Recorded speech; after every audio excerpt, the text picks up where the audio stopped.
Hi Orange County, it's Samantha Dieckhoff with SOCO Real Estate. Probate contracts. What does it mean for a buyer? When do you have to use a probate contract, purchase agreement? And what does it mean for a seller?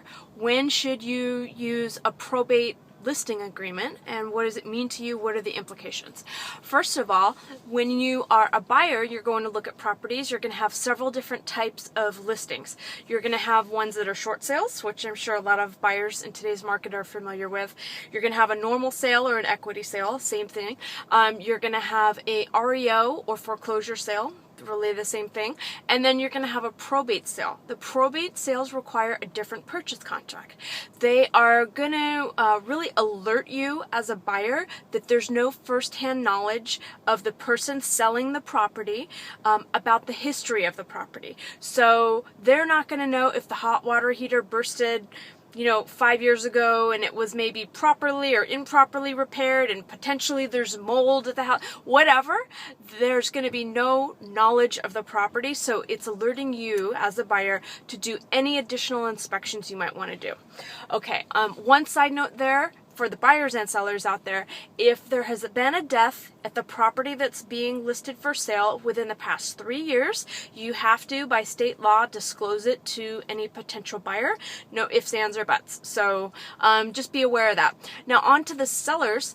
If you, like I said, haven't lived in the property and maybe your parents have passed away, the last remaining parent passed away in the house, or they didn't pass away but they were moved to an assisted care or moved in with you, and you are now selling the house on their behalf. Maybe you're the trustee of the estate, or maybe someone in your family passed on without a will, or it's going through the probate process in the court system.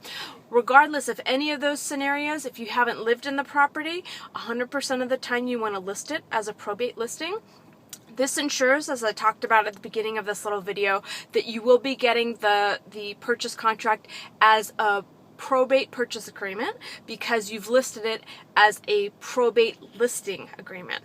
Again, it's just an additional layer for you of protection as a seller, that a buyer won't come back and nip you in the butt basically and say, you didn't tell me this about the history of the property. I should have been told about this noisy neighbor. I should have been told about this whatever history in the house that they would like to know. You are forewarning them that there's no knowledge of that because you haven't lived there. If you have any questions about probates, I've done, I don't want to say thousands, I don't know about hundreds, but I've done dozens and dozens of them throughout the years. I'm more than welcome to take any of your calls or emails. Twitter me on Twitter at Realtor Samantha, or you can dial me up 949-613-1703. Take care.